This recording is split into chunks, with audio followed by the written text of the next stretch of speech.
পায়ের বাইরের দিকে আর একটা মালাই চাকির পিছনের দিকে, এই তিনটে জায়গা নিয়ে আমাদের হাঁটুটা তৈরি হয়।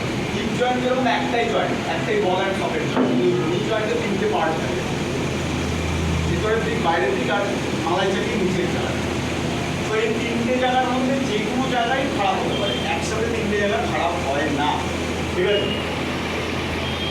তো কীরকমভাবে ব্যাপারটা এগোয়, প্রথম আপনার কাছে একটা পেশেন্ট আসলো নি পেন নিয়ে, হাঁটু ব্যথা নিয়ে। দেখবেন বেশিরভাগ ক্ষেত্রে ফার্স্ট নি পেনটা শুরু হয় আপনারা যে পেশেন্টের মধ্যে যে পায়ের ভেতরের দিকে ব্যথাটা মেনলি হয়, পায়ের ভেতরের দিকে ব্যথাটা মেনলি হয়।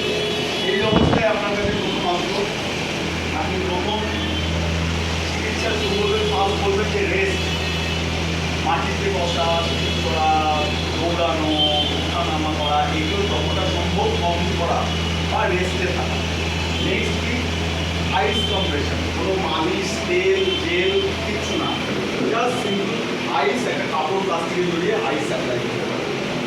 আর কি তার সাথে এই আমাদের হাঁটুর যে দুটো গ্যাপের মাঝে মেন এই আর্টারিস হয়, এর মধ্যে হচ্ছে কার্টিলেজ থাকে, মানে একটা গদির মতো কাজ করে, সেই জিনিসটা নষ্ট হতে পারে, তাহলে সেটাকে প্রোটেক্ট করার মতো কিছু প্রোটিন খাওয়ানো যেতে পারে, ঠিক আছে?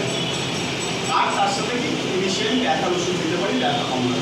যদি দেখা গেল এগুলোতে কাজ হচ্ছে তাহলে ঠিক আছে, যদি দেখা গেল এগুলোতে কাজ হচ্ছে না, বারবার পেশেন্ট এসে আপনাকে পেইন কিলারের জন্য কাজ করছে না, আমাকে ব্যথার ওষুধ দিতে, তখন আপনাকে অবভিয়াসলি কোনো অর্থোপেডিক্সের কোনো ডাক্তারবাবু সাহায্য করতে হবে।